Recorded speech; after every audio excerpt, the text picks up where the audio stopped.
प्रश्नावली 16.4 का अध्ययन कर रहे थे। आज के इस क्लास में अपन प्रश्न क्रमांक 10, 11 व 12 इन 3 प्रश्नों का अध्ययन करेंगे। प्रश्न क्रमांक 10वां जो प्रश्न है,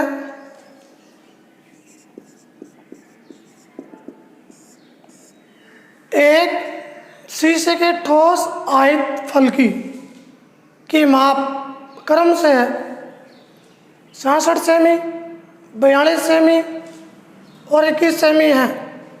ज्ञात कीजिए कि इसको पिघलाकर इससे 4.2 सेमी व्यास की कितनी गोलियां बनाई जा सकती है। प्रश्न पूछा है कितनी गोलियां बनाई जा सकती है, यानी कि आयतन संबंधी सूत्र लगेगा और संख्यात्मक प्रश्न है, फिक्स इसका आंसर आएगा। आयत फलकी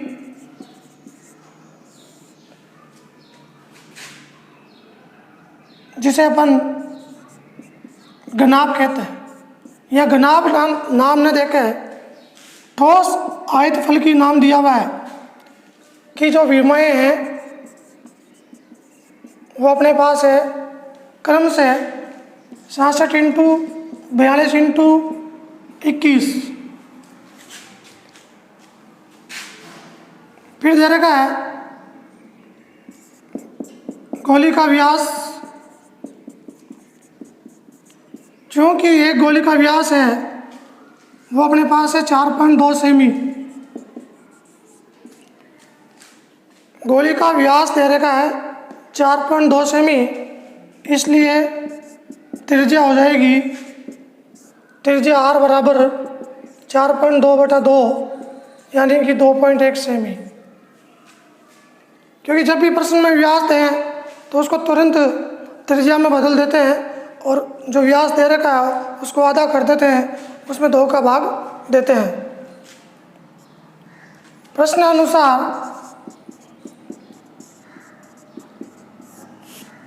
गोलियों की संख्या पूछी है। गोलियों की संख्या, तो यहाँ सूत्र लगेगा आयत फलकी यानी कि घनाभ का आयतन बटा एक गोली का आयतन। घनाभ का आयतन बटा एक गोली का आयतन। गोलियों की संख्या, तो बड़े आयतन का जो सूत्र लगेगा ऊपर की तरफ और जो छोटी चीज़ है उसका सूत्र बट्टे के रूप में, हर के रूप में नीचे। आयतन में कभी भी संख्या प्रश्न पूछे हैं, गोलियों की संख्या, शंकु की संख्या, बेलनों की संख्या, बोतलों की संख्या, ईंटों की संख्या, तो आयतन बटा आयतन।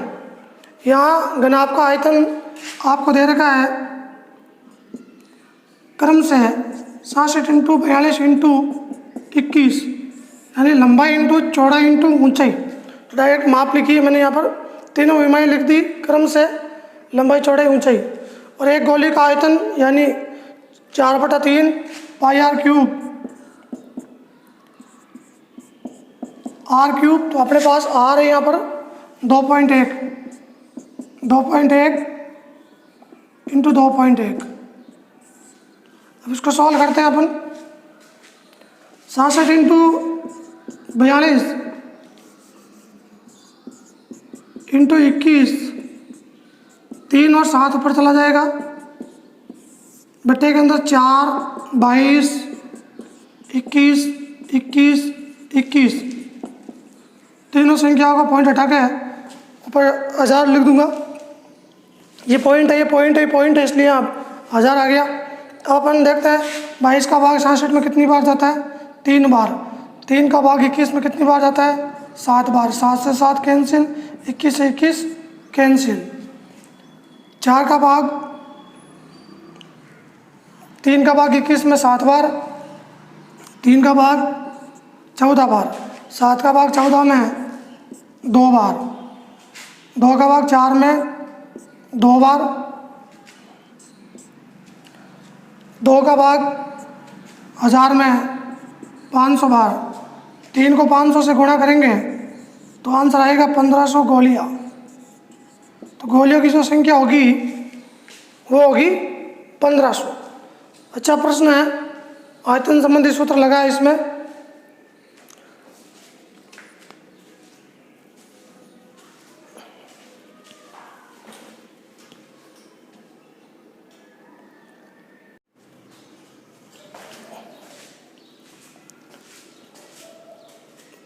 प्रश्न क्रमांक 11 जो प्रश्न है, 6 सेमी व्यास का एक गोला, 6 सेमी व्यास का एक गोला है, एक गोले का व्यास वो है 6 सेमी, इसलिए त्रिज्या हो जाएगी 6/2 बराबर 3 सेमी। त्रिज्या हो जाएगी 3 सेमी। इसी प्रकार आपको दिया हुआ है एक बेलनाकार बर्तन का व्यास, वो दिया हुआ है आपके 12 सेमी।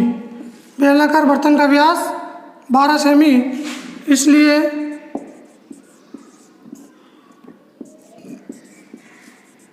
त्रिज्या हो जाएगी 12/2 बराबर 6 सेमी। प्रश्न को देखो आप, इसमें 2 तरह की आकृति है, एक गोला है, एक बेलनाकार बर्तन है। एक पानी से भरा हुआ बेलनाकार बर्तन है, उसमें पानी भरा हुआ है। इस बर्तन में पानी भरा हुआ है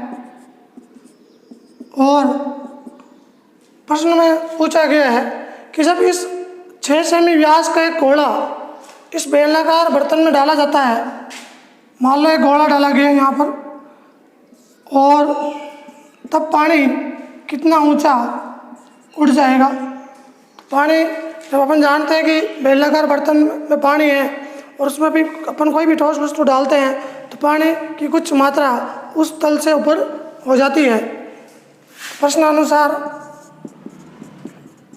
आयतन संबंधी सूत्र लगता है, या मैं पहले लिख रहा हूँ बेलनाकार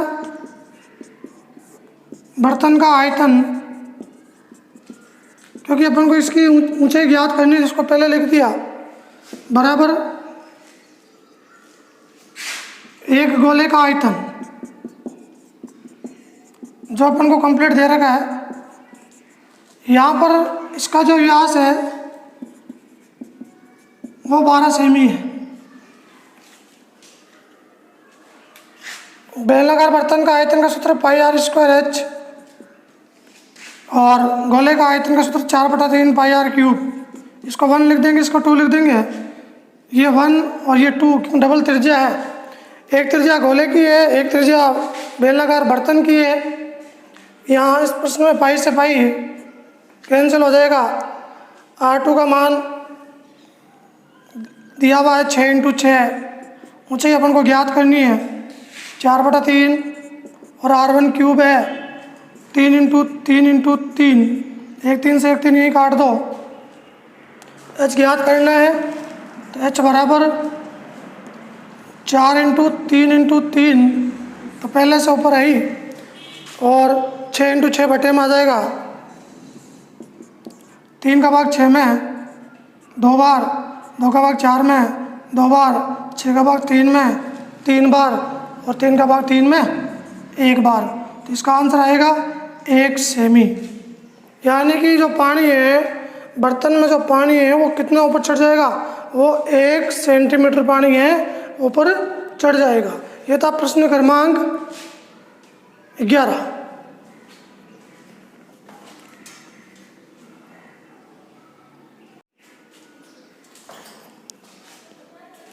प्रश्न क्रमांक देखो 12,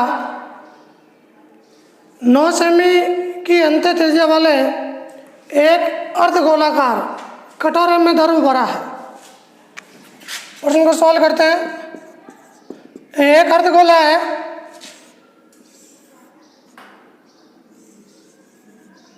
इसके अंदर द्रव भरा हुआ है। और 9 सेमी की अंत्य त्रिज्या, तो R1 है वो 9 सेमी है। इस ध्रुव को 3 सेमी व्यास और 4 सेमी ऊंचाई के छोटे छोटे बेलनाकार बर्तनों में भरना है। ये जो ध्रुव है छोटे छोटे बेलनाकार बर्तन है उसमें भरना है। तो इस प्रकार इनकी संख्या कितनी होगी? तो जो बोतलें हैं, जो बेलनाकार बोतलें हैं, उनकी संख्या काउंट करनी है। यहाँ पर इसका व्यास दिया हुआ है वो है 3 सेमी और ऊंचाई दे रखी है 4 सेमी।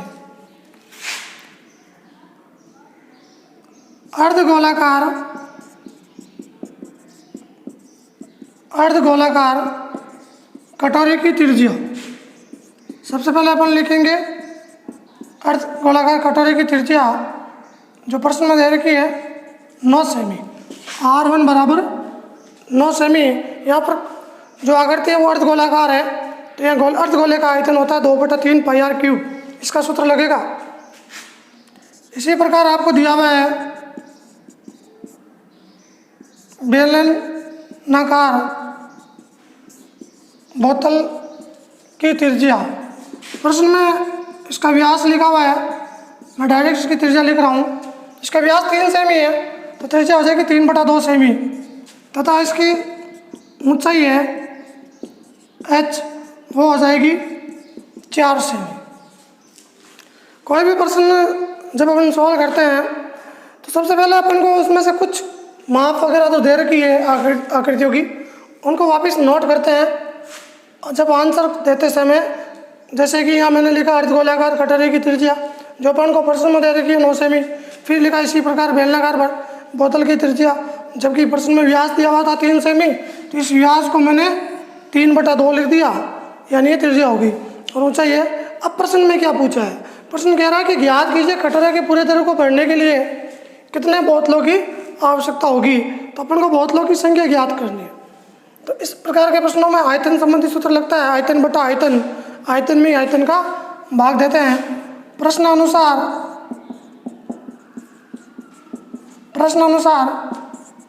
बोतलों की संख्या, तो सूत्र लग जाएगा अर्धगोले का आयतन बटा एक बोतल का आयतन। तो यहाँ जो बोतल है वो बेलनाकार है। एक अर्धगोले का आयतन का सूत्र होता है 2/3 πr⁴ और एक बोतल का आयतन का सूत्र होता है πr²h। इसको 2 लिख देंगे क्योंकि बोतल त्रिज्या R2 है और गोले की त्रिज्या है अर्धगोले की वो R1 है।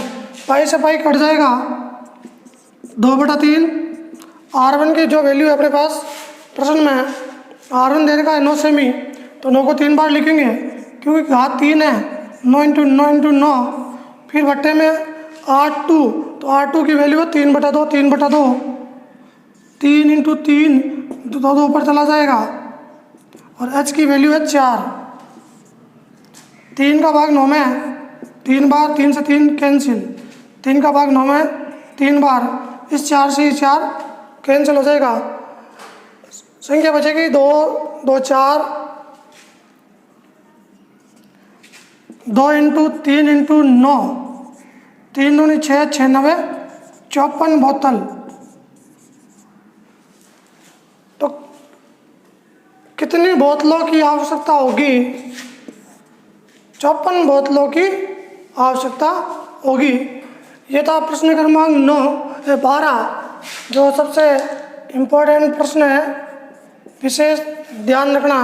इसके लिए आपको सूत्र कंठस्थ याद होने चाहिए। जैसे यहाँ सूत्र लगा अर्धगोले का आयतन, तो आपको डायरेक्टली याद होना चाहिए 2/3 πr³। फिर बोतल नाम है, बोतल कैसी? बेलनाकार बोतल, तो बेलन का आयतन πr²h। कुल मिला के जब आपको इस प्रश्नावली के सूत्र कंठस्थ हैं तो ये आसानी से आप सोल्व कर सकते हो। आज के इस वीडियो लेक्चर के साथ ये प्रश्नावली समाप्त हो गई। प्रश्नावली 16.1 से लेके 16.4 के लगभग प्रश्न मैंने बताए हैं, 90% क्वेश्चन बता चुका हूँ।